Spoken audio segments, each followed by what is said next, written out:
So we're in to speak to the Chief Executive for the Students Loan Trust Fund. And we do know that, well, the CEO has great experience in many areas over the years. And having the responsibility also means that Nigeria would have more to deal with, our country. Thank you for joining us. Good morning to you. Yeah, thank you, Laurent. Yeah, okay, great. But the first thing that struck me was I needed straight away to ask a question as to what the announcement was by the Vice President, etc., about no guarantees. But let me leave that now. Okay. How have you been over the period? Over the period, we brought some changes to the Student Loan Trust Fund. But let's start with a brief, history. Yeah, it's always important. Yes. From independence to mid-70s, tertiary education was free in the country. Those who went to university at that time, didn't pay anything. But at that time, it was just 3 universities, Legon, Capus, and KNUST. But by mid-70s, I think after mid-70s to 80s, it was becoming difficult for the free tertiary. So there was introduction of book loan that was administered by Ghana Commercial Bank. Then in the 80s, SNIT came in. And so SNIT was administering the student loan. In 2005, during President Kufuor's time, the scheme was changed from SNIT to student loan as we have now.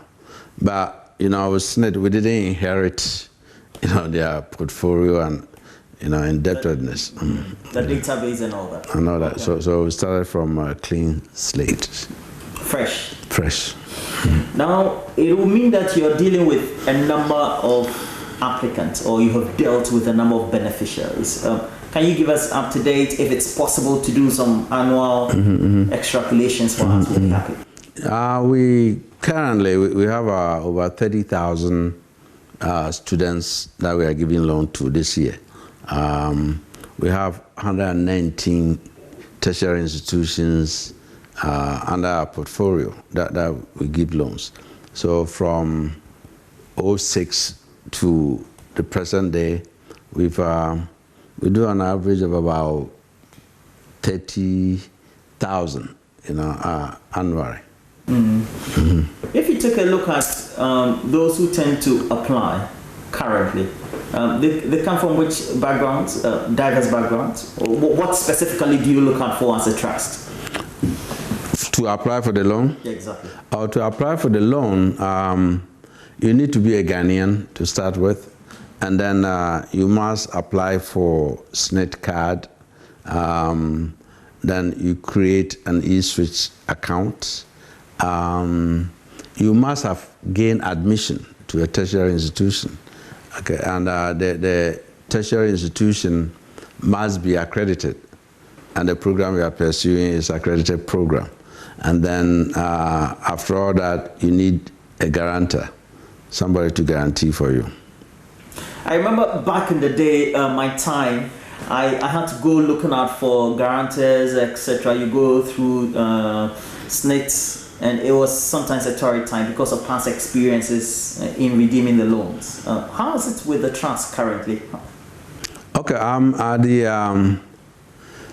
the search for guarantors has chronically been a headache, for the fund. So historically, we keep reducing the guarantors from 3 is currently 1. Okay, but even getting the 1 guarantor is difficult for a lot of beneficiaries, because the guarantor is not just any other person. It has to be somebody who contributes to SNIT. In other words, it must be a civil servant. So a SNIT contributor. A SNIT contributor. Okay. Okay. So if the person is not a SNIT contributor, they cannot guarantee for you, and that poses, difficulty for some of the beneficiaries. Because I spoke to a number of those who had guaranteed for others in the past, and they are main difficulties was, and that was with the old scheme, they couldn't trace those who had benefited, those they had guaranteed for. How is that situation with you? Because I know that's the old order with SNIT. How is it with you in terms of your recoveries? Okay, in terms of our recovery, okay, we are not depending heavily on the SNIT, on the guarantor. We go to the guarantor when our system triggers that the guarantor is about to go on pension. That's when we go to them. So what we've done is that we've put a lot of systems in place that helps us to recover. And we are doing much better recovery, not necessarily depending so much on the guarantor. Mr. Yebwa, is that the case? So what have you done then? What has been some of the extreme innovations that makes it possible in the working life of a beneficiary to do the recoveries? Yes. Okay. Let me quote some figures here. Please do. In 2016, when I, took this position, the recovery for the year was 15.4 million. By 2019, we've been able to move it to 36.6 million. So if you compare the figures, it's about 138%. How did we do this? Yeah, how did you do it? Okay. That's a very interesting question. Interesting question. First of all, I implemented the law, meaning... you actualized the law, you say. The way the act was, you decided to implement the law. No, the act is the act, but there are certain provisions in the act that mandates us to do certain things that were not done. Okay, for instance, we had to publish names and faces of people you may call defaulters. Okay, and even though there was a lot of brouhaha, out there, it helped because most of the people whose faces were published came and settled their indebtedness. And a lot of people didn't want their faces to be shown. So they also came and, settled their indebtedness. We also, we are maintaining sustained education to borrowers, okay? So I created what we call as Recovery Month. We dedicated 1 month. It was in May. Therefore, this year, because of the COVID, we moved it to July. So during the month of May, we hit the airwaves. We go to press, we send text messages, everything, reminding borrowers to pay, and also educating people where they need to go to pay. Okay, that has also increased recovery significantly. We've established employer compliance desk, a desk dedicated where staff interface with employers to remind them to deduct money and send to us. That has also helped. And we also encourage borrowers that the earlier you start repayment, it reduces your interest and also rate and all that. And people are doing it. So we have people who started paying even when they are doing their national service, even though the law doesn't mandate them to pay at that time. That also helped. And we've introduced additional payment platforms to make it easier for borrowers to pay. Like now, you can pay with, your phone. You don't have to come to student loan or go to the bank. So you have like maybe a Momo account or short code. Yeah. That gets into a certain account. A certain account, and people are using it. And we've using the mobile phone. Mobile phone, and that's very interesting. Yes, and we've also set some online platforms that people overseas in the diaspora could use their Visa and MasterCard to pay, and that is also helping. So when I came, it's being in the books, diaspora recovery, but I actualized it by going to. I went with the recovery manager to US, okay, and we've also sent our PR manager to UK. We met with a lot of Ghanaians in the diaspora, and what we saw is that it wasn't like they didn't want to pay, but some of them, didn't even know how to pay, where to go to pay. Okay, we've done that, and we've set up what we call our student loan ambassadors in the US and in UK. There are some radio stations that periodically would remind people. We've also, with the Ghana mission in New York and Washington, D.C., they've agreed to, whilst you are doing your renewal for passport, and visa and other things, that there will be a video about student loan reminding people. So they've all accumulated into improvement of our recovery. Then one thing that I did, we did a training on data analysis and recovery techniques for the operation staff. You see, so all those things help, and we are also,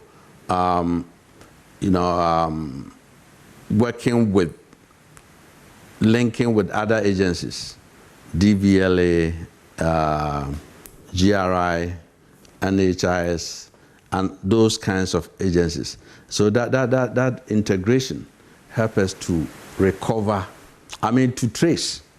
Okay, so you see that the guarantor, what the guarantor was doing was to help us to trace, but we have better methods of tracing the borrower than the guarantor. Than before, logically. Than before, yeah. Now, in the United States, of course, it's sad that we don't have a national database yet. You barely would default, even though the default rate is high, but the collection is linked directly to your earnings on the national database. So definitely you can't escape the payment of your student loan. Do you think we'll get to a time when somebody starts work, you will get to know where the person is working, and this is the institution that is supposed to be debiting its account, etc., etc., and you will be the beneficiary? Even now we have it. If you start working in the formal sector, we are notified that you work here. So the Controller General, that they deduct and send to us. You mean if you work with government? If you work with, the public or civil service? Yes, we do that. Okay. So our challenge is with the informal sector, and that's what we're working on. The private sector?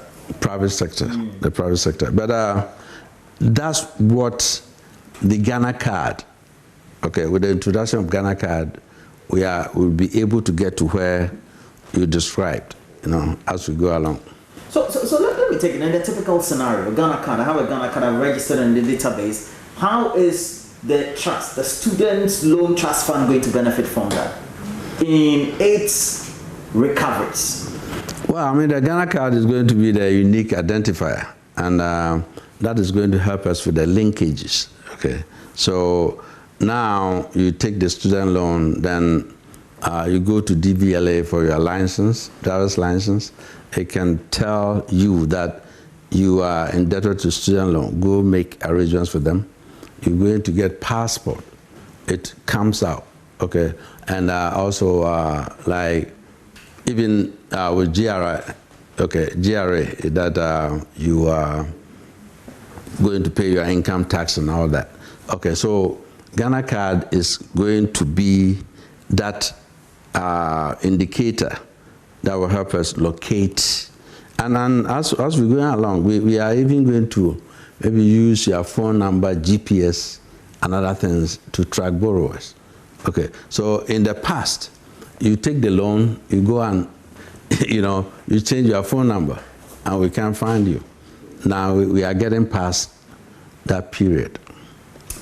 Now, having said that, I have to ask a question about how many people have collected from the time that you started on a clean sheet, let's leave Snate out, and have not been able to pay back? Borrowers, because I'm using your words. Borrowers from whom you've not been able to recover what they access from the fund. Okay, you see, the way our loan travels, basically you have, when you take the loan, you have 10 years, basically to pay. Okay, so between 8 and 10 years? 8 and 10 years. To do the recovery? Yeah, to do the recovery. You have to do the recovery, or you'd have to pay back. If I borrowed, then I have 10 years. Yes. To pay you back. After the 2 national service and the grace period, you have 8 years to pay back. Okay, so the way we calculate our what you term as default is different from the banks. Currently, we have about 4,000, that have gone past the period where they need to pay. Yeah. That's how much. How much in terms of? How much did they access? That's how much in quantum in your accounts. You have it. Well, you furnish me with that later. I can furnish you with that later, but But that's the number, 4,000. Yeah. Okay. How much since 2005, or let's say the last 5 years, have you been paying students? Has it changed in any way? What's the current rate? Has it changed the last couple of years? Yeah, it has. It has.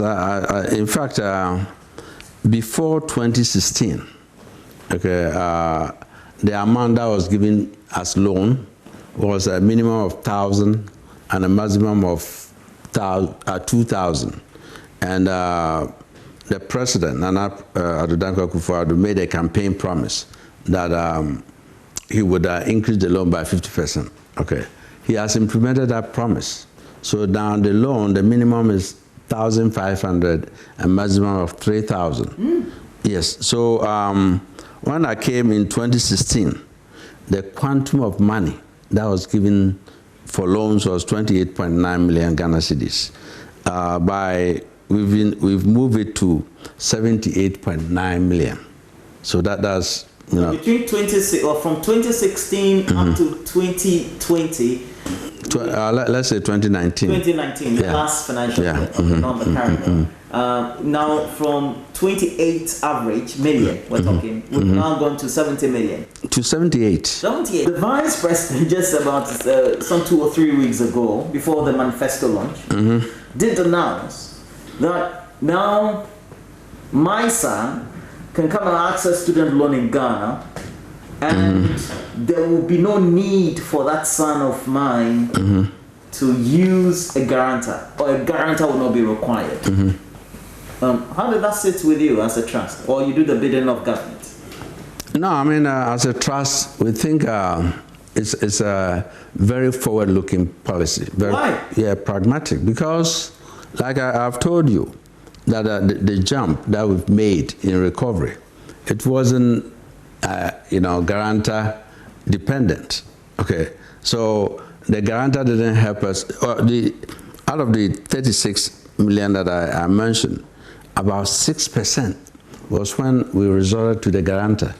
The guarantor, the only time that we go to the guarantor is one is we are triggered that we are going on pension. But when we go to the guarantor, it's not like you've gone and the guarantor give you their pension to settle the loan. In most instances, they would either replace, find somebody to replace them, or they would help us track the borrower. Okay, so to track the borrower, and now from next year, SNIT is even moving away from the bulk payment. Okay, so if you are going on pension and they are giving you, spreading your payment over a period of time, you think the guarantor is going to use that money to pay for the loan? No. So if the guarantor then becomes an obstacle for people accessing the loan, then when we take it off, it's a good policy. It's going to help a whole lot of students to be able to access the loan. Let me give you some figures here to buttress the point I'm making. Please do. Okay. if you look at from 2017, about 399,046 borrowers. I mean, 399 students in tertiary institution. Okay, those who accessed the loan were 32,760. Even in 2018-19, out of 347,170, only 30,870 were able to access the loan. And from what we are getting, okay, and these are reports from institutions, from KNUST and SRC former president called him. He said in one academic year, about 800 students come chasing him for guarantors, which he couldn't find them. That means these are 800 from what he's reporting who couldn't access the loan. But further analysis show that these borrowers are people who are, the first time from their families having, coming to tertiary institutions. So it was affecting the needy student to access the loan. Okay, so if we get a forward-looking government that has seen this bottleneck and is removing it, it's something that must be applauded. But if we have to conclude, what do you assure the student community of, the community or the market that generally you provide your services for? What I will assure them is that this is a very pragmatic policy. That is, I think the thinking behind it is that Ghana is pushing, tertiary enrollment to a very higher level. And the more people you can get through to tertiary, then you are building, a very robust economy because you're getting educated population and all that.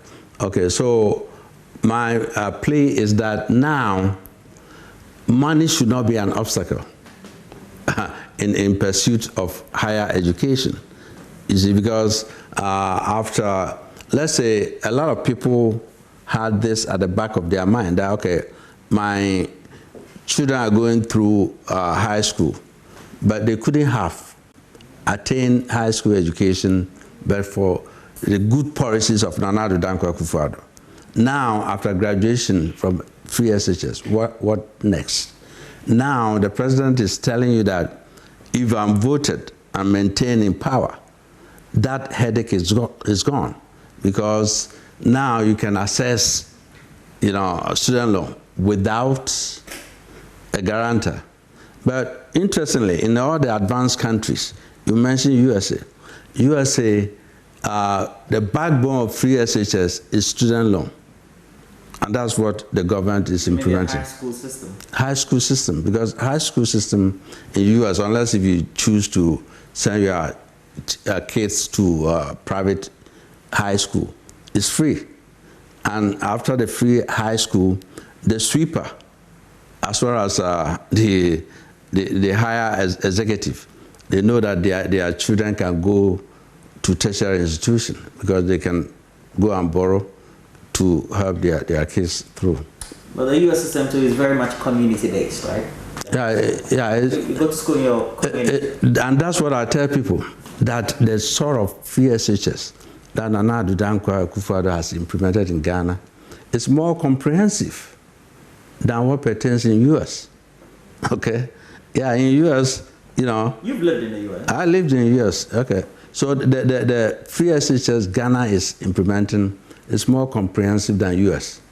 US, your kid go to school, and then at the end of the day, they come home.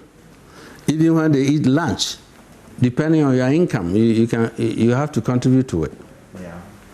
Well, it's been a fruitful discussion this morning, very short, but also very educative, and we hope that we can have such conversations in time, as now that we have this policy to stay. Thank you very much. Yeah, I'm looking forward to further, discussions with you. Thank you. Yeah, thank you. And what a way for us to end the discussion. And it also means that for you, the student body, if you want to access loans, if you need it, definitely the Student Loan Trust Fund is available for you. Its Chief Executive, Nana Kweku Ejeyeboa, has been interacting with us. But that's why we bring the discussions to a close. We have to go back to the studio for more.